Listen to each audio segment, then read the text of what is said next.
పెట్టెలో దొరికిన ప్రతాప్ లలిత ఫోటో చూసి నారాయణ ద్వారా గుండె పగిలే నిజం తెలుసుకున్న మహాలక్ష్మి. అసలు ఇదంతా ఎలా జరిగిందనేది వీడియోని స్కిప్ చేయకుండా చివరి వరకు చూడండి. పొదరిల్లు రేపటి ఎపిసోడ్స్లో ఏం జరగబోతుందో ముందుగా తెలుసుకోవాలి అనుకుంటే వీడియోని లైక్ చేసి ఛానల్ని సబ్స్క్రైబ్ చేసుకుని పక్కనే ఉన్న బెల్ సింబల్లో ఆల్ పై క్లిక్ చేయండి. మహాలక్ష్మి చక్రి ఒకటవ్వాలని మీరు కూడా కోరుకుంటే కామెంట్లో ఎస్ అని టైప్ చేయండి. మొత్తం మీద చూసుకున్నట్లయితే కన్నాను ఇంటికి తీసుకుని వస్తారు. ఇంకా కన్నా ఇంటికి రావడంతోటే ఇంకా కన్నాను కొట్టినంత పని చేస్తుంది మహాలక్ష్మి. నీకేమైనా పిచ్చి పట్టిందేంట్రా? అసలు ఇంటిని వదిలి నువ్వు అలా ఎలా వెళ్ళిపోతావు? ఉదయం నుంచి మీ అన్నయ్యలు నీ గురించి ఎంతలా వెతికారో తెలుసా? పచ్చి మంచినీళ్ళు కూడా ఎవరూ ముట్టుకోలేదు.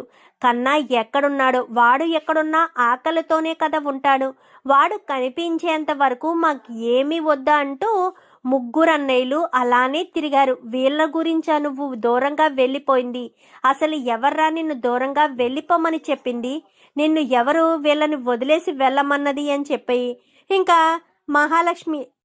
మహాలక్ష్మి అయితే కన్నాను నిలదీస్తుంది. అది కాదు వదిన, మా అమ్మ వల్లే కదా ఇంటికి తలవంపులు అనగానే నిన్ను కళ్ళల్లో పెట్టుకుని వాళ్ళు చూసుకుంటుంటే మీ అమ్మ వల్ల తలవంపులైతే మీ అమ్మ వెళ్ళిపోయింది కదా. నిన్నేమీ పరాయి వాడిలా చూడడం లేదు కదా. సొంత బిడ్డలా పెద్ది ఎంత ప్రేమగా చూసుకున్నారు.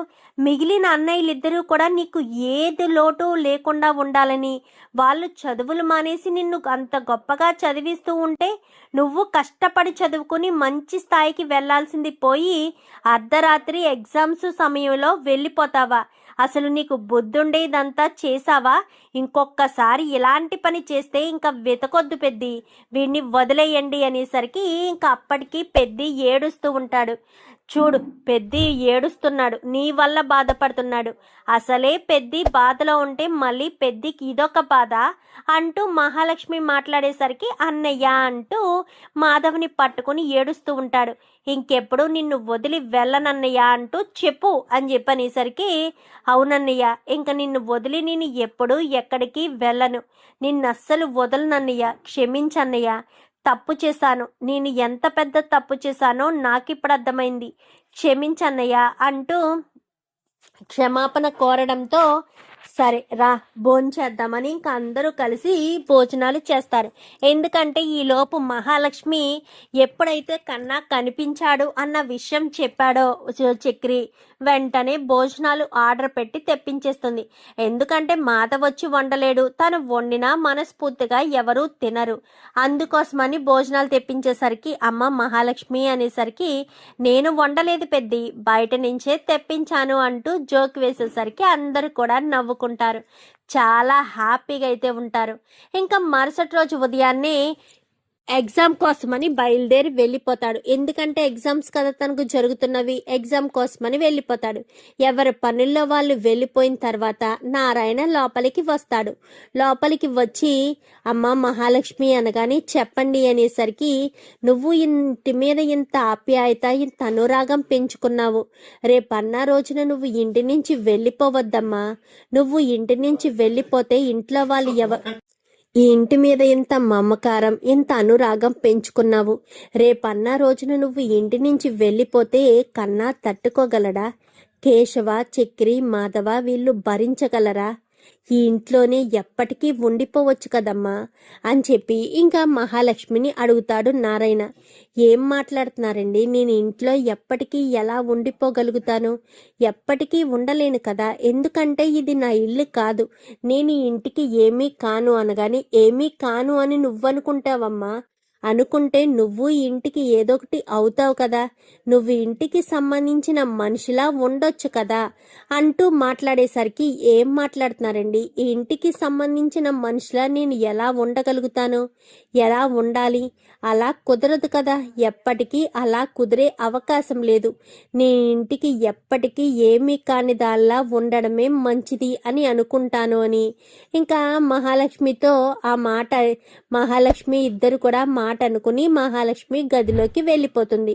గదిలోకి వెళ్ళిపోయిన తర్వాత అయ్యో పిల్ల ఏదైనా అనుకుందో ఏంటో, ఈ పిల్లని నేను బాధ పెట్టాను, మాట అన్నాను, తను ఎలా ఫీల్ అవుతుందో ఏంటో అనుకుంటూనే ఇంకా బయటికి వెళ్ళిపోయి బయట కూర్చుని బాధపడుతూ ఉంటాడు. ఇంకా మహాలక్ష్మి అలా కూర్చుని ఆలోచిస్తూ ఉండగా పైన బీరువా పైన పెట్టిన పెట్టె లోపలికి ఎప్పుడో ఎలక దూరుతుంది. ఆ ఎలక అందులో ఇరుక్కుపోయేసరికి ఆ ఎలక అందులోంచి రావడం కోసం పెట్టి ఏదో రకంగా బలవంతంగా వచ్చేయాలి. ఇంక అందులో ఉండలేక అందులోంచి బయటికి వచ్చేయాలి అన్న ఉద్దేశంతో పెట్టి కింద ఉన్నది కాస్త పెట్టి పక్కకు జరిపేసి అది కాస్త బయటికి వచ్చేస్తుంది. ఆ పెట్టి బరువు కంట్రోల్ చేసుకోలేక అమాంతం కింద పడిపోతుంది. అదేమీ భారీగా పెద్దది ఉండదు, ఓ మాదిరిగా చిన్నది ఉంటుంది. అమాంతం పడిపోవడంతో బయట ఉన్న నారాయణ గబగబా వస్తాడు. ఈలోపు బయటికి వెళ్ళిన వాళ్ళు నలుగురు కూడా అప్పుడే ఇంటికి వచ్చేసరికి నాన్నేంటి ఇలా పరిగెడుతున్నాడని ఇంటికి వచ్చిన వాళ్ళంతా కూడా హడావిడిగా లోపలికి పరుగులు పెట్టుకుంటూ వెళ్తారు. ఏమైందమ్మా మహాలక్ష్మి అనగానే పెట్టి కింద పడిపోవడంతో మహాలక్ష్మి కంగారు పడిపోతూ పెట్టి పడిపోయిందని పెట్టంకు చూడడంతో ఏంటి పెట్టి పడిపోయిందా, ఇంకేదో అయ్యిందని నేను భయపడ్డాను కదమ్మా అనుకుంటూ ఇంకా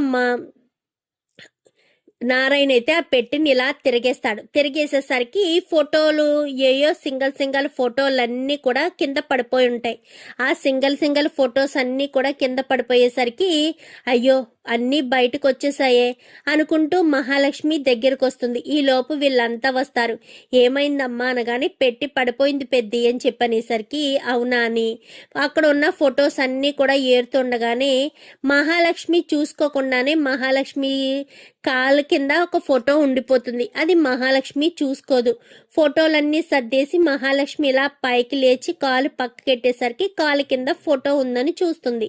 వెంటనే ఆ ఫోటో తీసి తన వైపుకు తిప్పుకుని చూస్తూ ఉండేసరికి ఒక్కసారిగా షాక్ అయిపోతుంది.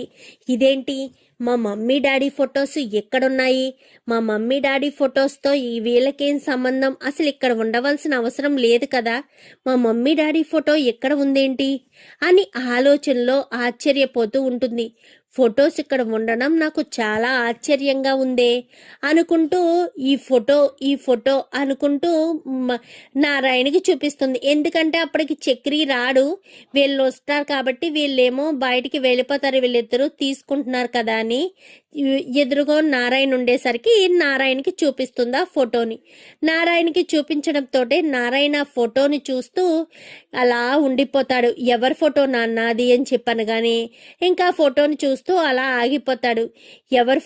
ఎవరు పెద్ద ఆ ఫోటోలో ఉన్నది అనేసరికి మహాలక్ష్మి ఆ ఫోటోలో ఉన్నది వాళ్ళ అమ్మ నాన్న అన్న విషయం తెలుసు, కానీ ఆ ఫోటో వీళ్ళ దగ్గర ఎందుకున్నది అనేదే తన ప్రశ్న.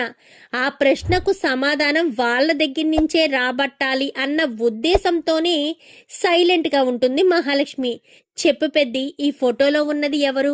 ఈ ఫోటోలో ఉన్న వాళ్ళకు మీకు ఏంటి సంబంధం? అసలు ఎంత పాతకాలపు ఫోటో అంటే బ్లాక్ అండ్ వైట్ ఫోటో ఎప్పటి ఫోటోనో ఎందుకు ఉంది?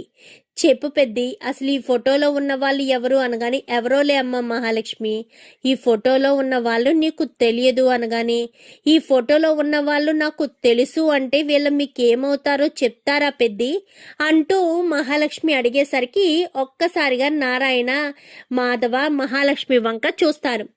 ఏంటమ్మా మహాలక్ష్మి ఏమంటున్నావు? ఈ ఫోటోలో ఉన్న వాళ్ళు నీకు తెలుసా? నీకెలా తెలుసు? వాళ్ళు నీకెలా పరిచయము? అసలు వాళ్ళకి నీకు ఉన్న సంబంధం ఏంటి అని చెప్పనేసరికి చెప్తాను పెద్ది, వాళ్ళకి నాకు ఉన్న రిలేషన్ ఏంటో నేను చెప్తాను. మొదట మీరు అసలు ఈ ఫోటోలో ఉన్న వాళ్ళకు మీకు ఉన్న సంబంధం ఏంటో చెప్తే అప్పుడు వీళ్ళు నాకు ఏమవుతారో, వీళ్ళకి నాకు మధ్య ఉన్న రిలేషన్ ఏంటో నేను మీకు చెప్తాను పెద్ది, చెప్పండి పెద్ది అని చెప్పి ఇంకా మహాలక్ష్మి నిలదీసేసరికి వీళ్ళు అని చెప్పాను కానీ వాడు నా ప్రాణ స్నేహితుడు, వాడి భార్య నన్ను అన్నయ్య అంటూ ఎంతో ఆప్యాయంగా పిలిచేది. నా భార్యను వదిన అంటూ ఎంతో ఆప్యాయంగా తన స్నేహితురాలు, వీళ్ళిద్దరూ స్నేహితులు. అంటే నా భార్య, ఆ చెల్లెలు ఇద్దరు ప్రాణ స్నేహితులు.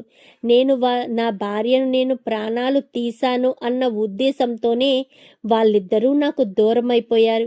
ఎందుకంటే తను పేరు లలిత. తను నాకు ఎప్పుడైతే అన్నయ్య అని పిలిచేదో నా భార్య కూడా ప్రతాప్ని అన్నయ్య అని పిలిచేది. సొంత అన్న చెల్లెల్లాగే ఉండేవాళ్ళం మేము. ఏ చిన్న ఫంక్షన్ వచ్చినా, ఏ చిన్న పండగ వచ్చినా అందరం కలిసి జరుపుకునే వాళ్ళం.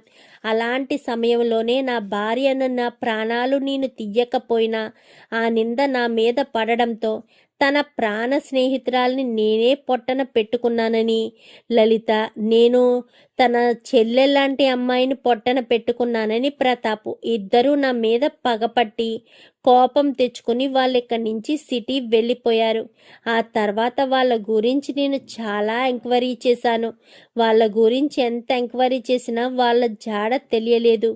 పైగా పాప బాబు అని 2 పిల్లలు పుట్టారు అని కూడా తెలిసింది. అప్పట్లో మాకు కనుక పుడితే మీకే ఇచ్చి పెళ్లి చేస్తాము అన్నట్టు వాళ్ళు అప్పుడు మాతో మాట్లాడారు. ఇప్పుడు వాళ్ళ పిల్లలు ఎక్కడున్నారో, వాళ్ళ భవిష్యత్తు ఎలా ఉందో, వీళ్ళిద్దరూ ఏం చేస్తున్నారో వాళ్ళిద్దరినీ చూసి నేను చాలా కాలమైంది. అవకాశం ఉంటే వాళ్ళ కాళ్ళు పట్టుకునైనా క్షమాపణ అడిగి వాళ్ళ స్నేహం కోరుకునేవాణ్ణి. వాళ్ళు ఎక్కడున్నారో తెలియలేదు అంటూ ఏడ్చుకుంటూ బయటికి వెళ్ళిపోతాడు నారాయణ. వెళ్ళిపోయేసరికి ఏంటి పెద్ది, ఎప్పుడు లేంది మీ నాన్నగారు అంతలా ఏడుస్తున్నారు అనగానే వాళ్ళంతా చాలా ప్రాణంగా ఉండేవారు మహాలక్ష్మి. వాళ్ళని ఒకరిని విడిచి ఒకరు ఉండేవారు కాదు. ఉదయం లేచింది మొదలు నాన్నెళ్ళి ఆ మామయ్య దగ్గర ఉండేవాడు. లేదా మామయ్య ఏమన్నా ఒక్క క్షణం ఆలస్యమైనా ఏమైందిరా, ఎందుకు రాలేదు అంటూ ఆ మామయ్య వచ్చేసేవాడు. ఆ అత్త కూడా చాలా మంచిది. అస్తమాను మా ఇంట్లోనే ఉంటూ మా అమ్మతో ఎంతో క్లోజ్గా మూవ్ అయ్యేది. అలాంటి వాళ్ళు సడన్గా దూరం అయిపోయేసరికి తట్టుకోలేక మా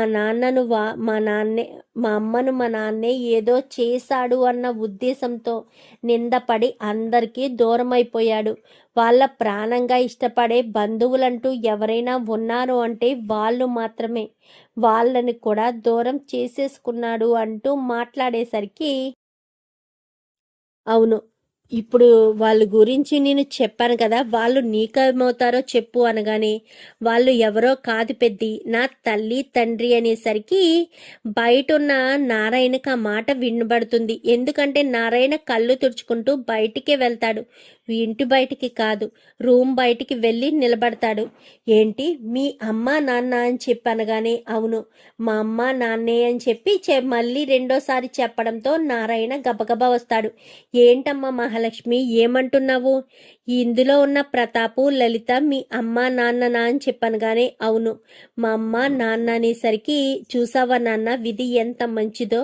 అటు తిరిగి ఇటు తిరిగి నువ్వు ఏ బంధం అయితే నీతో శాశ్వతంగా ఉండాలి అని కోరుకున్నావో ఆ బంధానికి సంబంధించిన వాళ్ళే మన ఇంట్లో ఉన్నారు అని ఇంకా చెప్పేసరికి చాలా సంతోషపడిపోతాడు నారాయణ.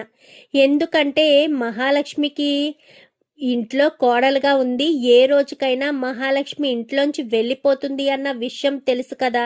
మరి అలాంటిది మహాలక్ష్మి ఇంట్లోంచి వెళ్లకుండా శాశ్వతంగా ఇక్కడే ఉండే పరిష్కారం దొరికింది. ఎందుకంటే తన ప్రాణ స్నేహితుడు కూతురే కదా. ఇప్పుడు మళ్ళీ ఈ మహాలక్ష్మి ద్వారా తన ప్రాణ స్నేహితుడు మళ్ళీ సొంతమైతే అంతకు మించిన సంతోషం నారాయణకి ఎక్కడ దొరుకుతుంది? అందుకోసమనే నారాయణ చాలా సంబరపడతాడు. ఏంటమ్మా ప్రతాప్ మీ నాన్న, ప్రతాప్ ఎలా ఉన్నాడు, బాగున్నాడా? ఇప్పుడు అంతా క్షేమమేనా? మీ నాన్న ఆరోగ్యం బాగుంటుందా? అమ్మ ఎలా ఉంది? అదే నా చెల్లెలు ఎలా ఉంది? అంతా క్షేమమేనా? నీకెవరు అన్నయ్య తమ్ముడా అనగానే అన్నయ్య అనేసరికి విన్నానమ్మా, పాప బాబు పుట్టారని విన్నాను, కానీ ఎలా ఉంటారో ఏంటో తెలీదు. విధి ఎంత విచిత్రమైందో చూడు, మీ అమ్మని నాన్నని నాకు దూరం చేసినా నిన్ను కోడలి పిల్లగా మళ్ళీ నా ఇంట్లోకే తీసుకొచ్చి పెట్టాడా భగవంతుడు. ఇంకా నువ్వు నా ఇంట్లో ఉంటావు. మీ అమ్మ నాన్న కూడా నిన్ను చూసుకోవడానికైనా సరే వస్తారు. అప్పుడు నన్ను చూసి నన్ను క్షమిస్తారు. నేనొక మాట అడుగుతాను, నిజం చెప్తారా అని చెప్పి మహాలక్ష్మి అడుగుతుంది. చెప్పమ్మా అనగాని, నిజంగానే మీ భార్యను మీరే చంపారా? నిజంగా మీకు ఆ మనస్తత్వం ఉందా? మీరు ఎదుటి వాళ్ళ ప్రాణాలు తీసేంత చెడ్డవారా? నాకు తెలిసి మీద మనస్తత్వం కాదు అని నేను అనుకుంటాను. ఎందుకంటే మీ వైఫ్ను మీరు చంపుకునేంత మూర్ఖుడు కాదు అని నాకు నమ్మకం. మరి అలాంటి తప్పుడు ఎందుకు అందరూ అలా మాట్లాడతారు? ఎందుకు పదే పదే మీ భార్యను మీరే ప్రాణాలు తీశారు అంటూ ఎందుకు మాట్లాడుతూ ఉంటారు? వాళ్ళకా మాట్లాడే అవకాశం ఎందుకు ఇస్తున్నారు?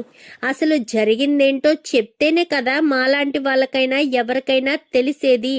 అసలు ఎందుకు ఇదంతా అని చెప్పనేసరికి, చూడమ్మ మహాలక్ష్మి, ఒక్కోసారి మన కళ్ళు మనల్ని మోసం చేస్తాయి. మనం ఏదైతే చూస్తున్నామో అదే నిజమని నమ్ముతాయి. నిజానికి నా భార్య ప్రాణాలు నేను తీయలేదు. నా భార్య ప్రాణాలు ఒక దుర్మార్గుడు ఇంటి మీదకి అఘాయిత్యానికి వచ్చి నా భార్యను కత్తితో పొడిచేసి పారిపోయాడు.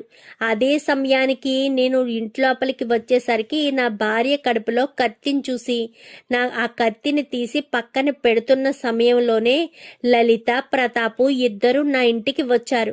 నేను ఎప్పుడైతే నా భార్యను ఒళ్ళో పడుకోబెట్టుకుని ఆ కత్తిని చేత్తో పట్టుకున్నానో వాళ్ళు నన్ను అపార్థం చేసుకున్నారు. నేనే ప్రాణాలు తీశానని. నేను ఎంత చెప్తున్నా వినిపించుకునే ప్రయత్నం చేయకుండా వెంటనే పోలీసులకి ఫోన్ చేసి, పోలీసులు ఇంటికి వచ్చాక పోలీసులకి నన్ను అప్పగించారు. అసలు ఏం జరిగిందో ఏంటో తెలుసుకునే ప్రయత్నం కూడా చేయలేదు. ఆ రోజు నా నుంచి దూరమైన వాళ్ళు ఈ రోజు వరకు కూడా మళ్ళీ నా వంక చూడలేదు. వాళ్ళంటే నాకు చాలా ఇష్టం. వాళ్ళు నన్ను పోలీసులకు పట్టించారని నేను తప్పుగా అనుకోను. ఎందుకంటే వాళ్ళు కళ్ళతో చూసిందే నిజమని నమ్మారు. కానీ అక్కడ ఏం జరిగిందనేది చెప్పడానికి మూడో వ్యక్తి కూడా లేరు. నా భార్య ప్రాణాలు పోయాయి. ఇంకా అప్పటికి నా భార్య ఏం చెప్తుంది, ఏం చెప్పగలుగుతుంది? ఆ నిజం తెలిసింది మాధవ్కొక్కడికే. ఎందుకంటే అక్కడే మాధవ ఉన్నాడు. కానీ మాధవ్ని ఎవరూ చూడలేదు. మాధవ్ ఏం చెప్పినా ఎవరూ నమ్మలేదు. ఎందుకంటే మాధవ్ నా కొడుకు కాబట్టి. తన తండ్రిని కాపాడుకునే ప్రాసెస్లోనే అబద్ధం చెప్తున్నాడు అన్న ఉద్దేశంతో మాధవ్ గురించి కూడా ఏమీ వినిపించలేదు. మాధవ్ చెప్పింది కూడా పరిగణలోకి తీసుకోకుండా నా మీద నింద వేశారు. అందుకే ఎవరు నమ్మినా నమ్మకపోయినా మాధవ్ మాత్రం నేను హంతకుణ్ణి అంటే అస్సలు నమ్మడు. ఎందుకంటే వాడు కల్లారా చూశాడు కాబట్టి. అక్కడ జరిగింది ఏంటో, జరిగింది ఎలా వివరించాలో అర్థం కాక ఎప్పటికీ తనలో తనే మదన పడుతున్నాడు. చిన్నోడు కానీ పెద్దోడు కానీ ఇంకా ఎవరైనా కానీ మాట చెప్తే వెనక ముందు ఆలోచించకుండా ఆచరించినట్టుగానే ఇంకా వీళ్ళు మాధవ చెప్పినట్టుగానే మిగిలిన వాళ్ళు ఉన్నారు. వాళ్ళకి మనసులో ఏదో అనుమానం ఉండే ఉంటుంది. కానీ ఏ రోజు నోరు విప్పి నన్ను అడగలేదు, నన్ను ప్రశ్నించలేదు. ఇదమ్మా జరిగింది. కానీ నా ప్రాణ స్నేహితులు నన్ను విడిచి దూరంగా వెళ్ళిపోవడం నేను తట్టుకోలేకపోయాను. వాళ్ళు మళ్ళీ కలిస్తే బాగున్ను అని ఎంతో సంతోషంగా ఉందని అక్కడి నుంచి వెళ్ళిపోతాడు. మీ మనసులో ఇంత దుఃఖాన్ని పెట్టుకున్నారా? నా తల్లి తండ్రులను ఇంతగా ప్రేమగా చూసుకున్నారా? నా తల్లి తండ్రి అంటే మీకు ఇంత ఇష్టమా? మీరంతా కలిసే ఉండేవారా? నేను ఇదే ఇంట్లో ఉండి ఇలాగే మీకు సేవలు చెయ్యాలి అని మీరు కోరుకుంటున్నారు. కానీ నేను చక్రి భార్యను కాలేదు. చక్రితో తాళి కట్టించుకున్నా తనని భర్తగా యాక్సెప్ట్ చేయలేను. ఇప్పుడు నేను ఎలా ఇంట్లో ఉండగలుగుతాను? అది జీవితాంతం ఏ హక్కు అధికారంతో ఉండగలుగుతాను? నాకు ఏం హక్కు ఉందని ఇంట్లో ఉండగలుగుతాను అని ఆలోచన చేస్తూ ఉంటుంది మహాలక్ష్మి. ఇంకా అప్పుడే కన్నా అయితే వస్తాడు. హాయ్ వదిన, ఏం చేస్తున్నావు? ఎగ్జామ్స్ మొత్తం కంప్లీట్ అయిపోయాయి. నాకు చాలా సంతోషంగా ఉంది. నీ ప్రోత్సాహం వల్లే ఈసారి ఎగ్జామ్స్ చాలా బాగా రాశాను.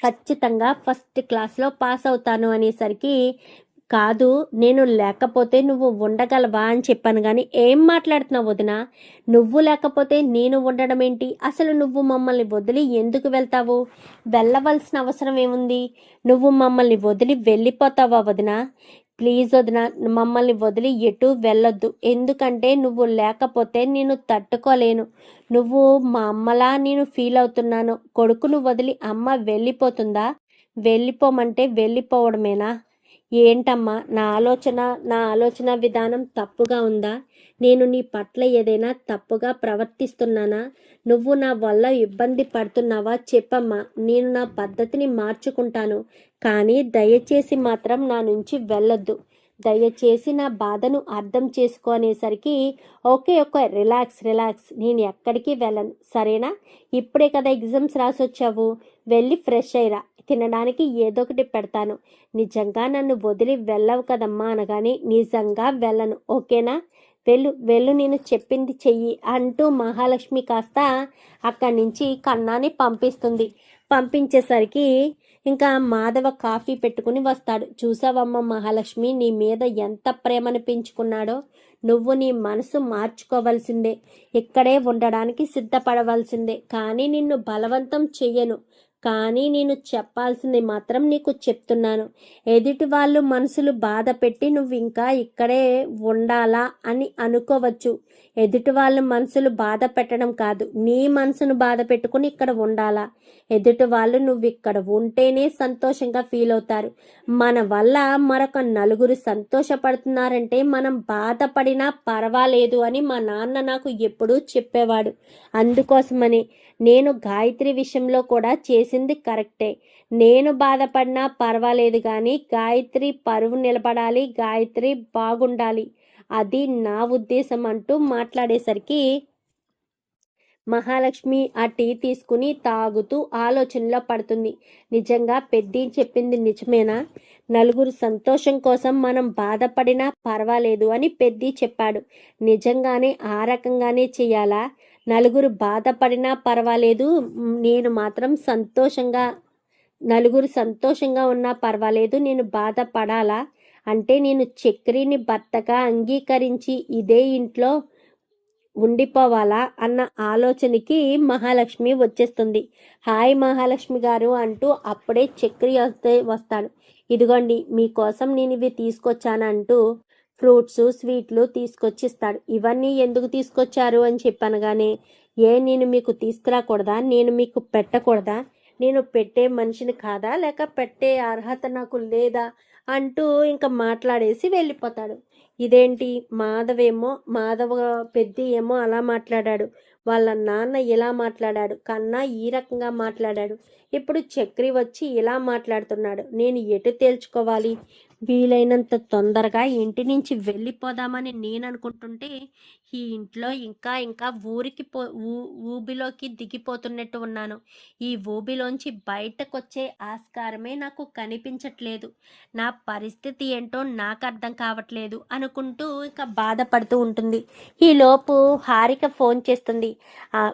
మహా అని చెప్పాను కానీ చెప్పొద్దు నానేసరికి, ఏమైంది మహా అని చెప్పాను కానీ, ఏమీ లేదు, నాకు ఒక విషయం తెలిసింది వదిన, ఆ విషయం నీకు ఎలా చెప్పాలో ఏంటో అర్థం కావట్లేదు, ఇప్పుడు కాదు మళ్ళీ కలిసినప్పుడు ఈ విషయం అంతా కూడా చెప్తాను అంటూ ఇంకా మా హారికకైతే చెప్తుంది. మరి ఇప్పుడు ఏం చేద్దాం అనుకుంటున్నావు, సర్టిఫికెట్స్ వచ్చేసాయా అనగానే, చక్రికి ఎవరో తెలిసిన వాళ్ళు ఉంటే అక్కడికి తీసుకువెళ్ళాడు, సర్టిఫికెట్స్ కూడా ఒక 1 వీక్లో వచ్చేస్తాయి, జాబ్ ట్రయల్స్ చేసుకోవాలి అని మహాలక్ష్మి చెప్పడంతో, అంటే నువ్వు ఆ ఇంటి నుంచి బయటికి వచ్చేస్తావన్నమాట, ఎక్కడ వచ్చేస్తాను వదిన, నేను ఇంటి నుంచి బయటికి వచ్చే ఆస్కారం లేదు, దారులన్నీ మూసుకుపోయాయి, నాకు ఎటు దిక్కుతోచని స్థితిలో ఇంట్లోనే ఉండిపోవాల్సిన పరిస్థితి వస్తుంది, నేను ఇంటి నుంచి ఎటు కదలలేనేమో అని నా మనసు కనిపిస్తుంది అంటూ మాట్లాడేసరికి, ఏం మాట్లాడుతున్నావు మహా అనగానే జరిగిన విషయం అంతా కూడా చెప్పుకొచ్చేసరికి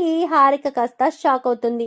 మరి మహాలక్ష్మి మాటల్లో తను తీసుకున్న నిర్ణయంలో ఏదైనా మార్పు ఉంటుందా, మహాలక్ష్మి ఇంకా అక్కడే ఉండిపోవాలని ఫిక్స్ అయ్యి చక్రిని తన భర్తగా అంగీకరించాలని ఫిక్స్ అవుతుందా? పైగా వాళ్ళ అమ్మ నాన్న కూడా నారాయణకి రిలేటివ్స్, మేనత్త అలా చూసుకున్నారు. మరి వాళ్ళ కోసమైనా నేను ఈ పెళ్ళిని యాక్సెప్ట్ చెయ్యాలా అని మహాలక్ష్మి కాస్త అనుకుంటుంది. చూద్దాం మరి రాబోయే ఎపిసోడ్స్లో ఏం జరుగుతుందో. వీడియో నచ్చితే లైక్ చేసి ఛానల్ని సబ్స్క్రైబ్ చేసుకోండి. Thank you for watching.